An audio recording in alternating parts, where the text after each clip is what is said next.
त्या पक्षाच्या चिन्हावर तुम्ही निवडून आलेला आहात, ज्याच्यासाठी आम्ही रक्ताचं पाणी केलेलं आहे उद्धवजींनी, पक्षानं, कार्यकर्त्यांनी,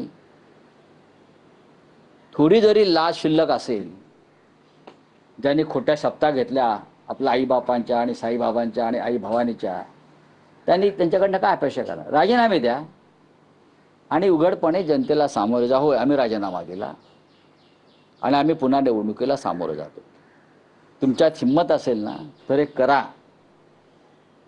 माझं त्या भाजप जे जे लोक त्यांचं जे काय समर्थन करतात त्या गद्दारीचं ना, मी काल सांगितलं आहे आणि सगळ्यांच्या माझ्या पक्षाच्या वतीने मी सांगतो, अर्धा तास फक्त ईडी CBI मिळू द्या. भाजपचे महाराष्ट्रात 7 तुकडे होते आणि सगळ्यात आधी पक्ष सोडणाऱ्यामध्ये गिरीश महाजन असते. एवढ्या भानगडी आहेत त्याच्या.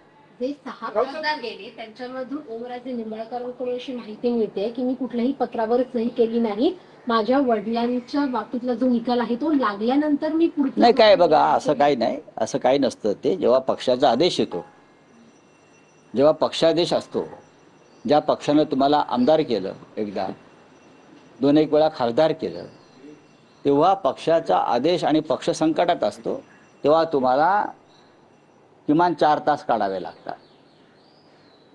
कोर्ट घरात भरत नाही ना. कोर्ट घरात भरतं का? कोर्ट पुण्यात तर भरत नाही ना. आम्हाला का शिकवता?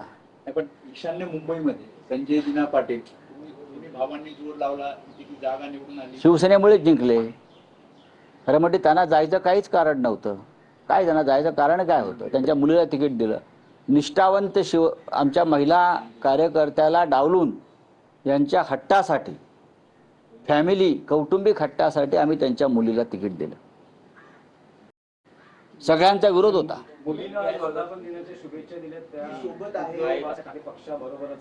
वडिलांचा काय विचारा? वडील तर म्हणाले की काल तुम्हाला पण सांगितलं त्यांनी की मी येतो. मग काय नाही आले? आम्ही वाट बघत होतो. आम्ही काल खासदार संजय दिना पाटील शिवसेनेचे यांची काल दिल्लीमध्ये आम्ही वाट पाहत होतो आणि आम्हाला खात्री होती की ते येतील व्हीप बजावल्यावरती. त्यांना यावं असं का वाटलं नाही? काल पक्ष संकटातून जात असताना, संकटाशी झुंज देत असताना आपलं कर्तव्य बजावावं असं ज्यांना वाटलं नाही, त्यांनी आता उगाच कशा करता कोणी अकलेचे तारे तोडावे. प्रमुखांची बैठक बोलवली आहे. या बैठकीमध्ये उद्धव ठाकरे काही आदेश देणार, जे 6 ठिकाणी जे खासदार फुटले. नाही, आदेश देतील ना ते आज बैठकांना. तुम्ही जे म्हणताय अधिकृत भूमिका असणारी पक्षाची यापुढे या खासदारांना कळेल तुम्हाला. रावसाहेब 6 खासदार फुटल्याचं हे ऑपरेशन टायगर सक्सेस झाल्यानंतर का पुढच्या टप्प्यामध्ये 50 नगरसेवक संपर्कात आहेत शिंदे. तुमच्या माहितीसाठी सांगतो तुम्हाला, तुम्ही आजचा वॉशिंग्टन पोस्ट वाचा किंवा न्यूयॉर्क टाइम्स वाचा.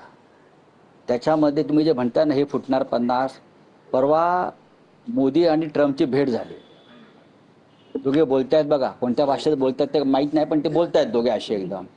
त्यात मोदी ट्रम्पला सांगतायत, बाबा ट्रम्प सावध, तू शिंदे इकडे येतोय, तुझे 40 खासदार फोडतोय म्हटलं. असं मोदींनी ट्रम्पला सांगितलंय. तुम्ही जे प्रश्न विचारताय ना ते निरर्थक आहे. असं काय कोण आहे 50 फोडणार, 60 फोडणार?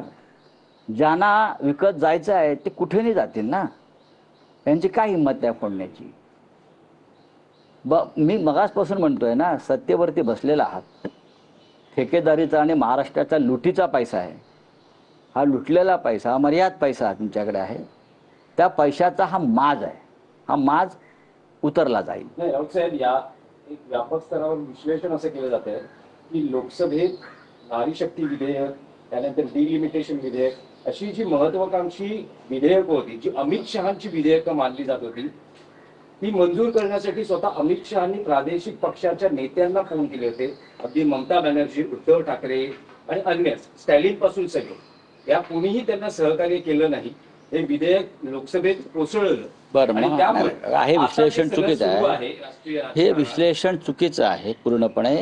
त्याला नंबर गेमसाठी आम्ही आमच्या पक्षाचा बळी द्यायचा का? तुमच्या नंबर गेमसाठी आम्ही आमच्या प्रादेशिक अस्मितेचा बळी द्यायचा का? उद्या तुम्ही नसाल अमित शहा हे काय त्या संजीवनी गुटिका खाऊन जन्माला आलेले नाहीत ना? नाही. द्रोणागिरी पर्वतावरची पुणे अमर आहे का? आप बोलिए. सर, आपने कल एक ट्वीट किया ऑपरेशन तुड़वा, उसको लेके पुलिस ने भी लेटर दिया है कि कहा है कि सबको देखना है, और एकनाथ शिंदे की पार्टी की तरफ से संजय पाटिल हैं, किशोर पाटिल है, उनका बयान आया कि अगर किसी का बाप भी आ जाएगा तो वो जो एमपीज हैं उनको मतलब तुड़वा नहीं कर पाएगा। अच्छा, तुम्हारा बाप का नाम बताइए बोलो, असली बाप का नाम बताइए। हमारे बाप का नाम बाला साहब ठाकरे है। तुम बोल सकते हो तुम्हारा बाप का नाम बोल सकते हो? शिवसेना के बाप का नाम बाला साहब ठाकरे है। ये देखिए, छोड़ दीजिए, ये सब बिके हुए लोग हैं। ये पैसे के पीछे वो लोग पागल हो गए हैं। उनको ना कोई निष्ठा है, ना लॉयल्टी है। गांजा पीते हैं, नशा करते हैं और इस प्रकार की बातें करते हैं। और क्या है? आप क्यों ध्यान देते हो? आपको मालूम है किशोर पाटिल कहाँ से आते हैं? आपको मालूम है? आपको मालूम नहीं है तो आप ये सवाल नहीं पूछना चाहिए। किशोर पाटिल जैसे लोग जो है, मैं उनको नहीं पहचानता हूँ। मुझे मालूम नहीं आदमी कौन है और आप उनके नाम से मुझे सवाल पूछ रहे हो। सर, हेडलाइन चल रही है एक न्यूज़ चैनल, हेडलाइन कौन चलाएगा? हेडलाइन तो किसकी भी चलती है ना। आजकल गद्दारों की बड़ी हेडलाइन चलती है, निष्ठावान हेडलाइन नहीं चलती मीडिया में। NDTV पे चली होगी हेडलाइन। सर, आपने हमेशा राहुल गांधी की लीडरशिप को सपोर्ट किया है। राहुल गांधी का आज बर्थडे है, आपने ट्वीट करके उनको विश भी किया है। देखिए, राहुल जी देश के नेता है।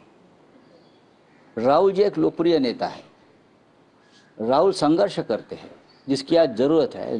राहुल सच बोलते हैं और राहुल के लीडरशिप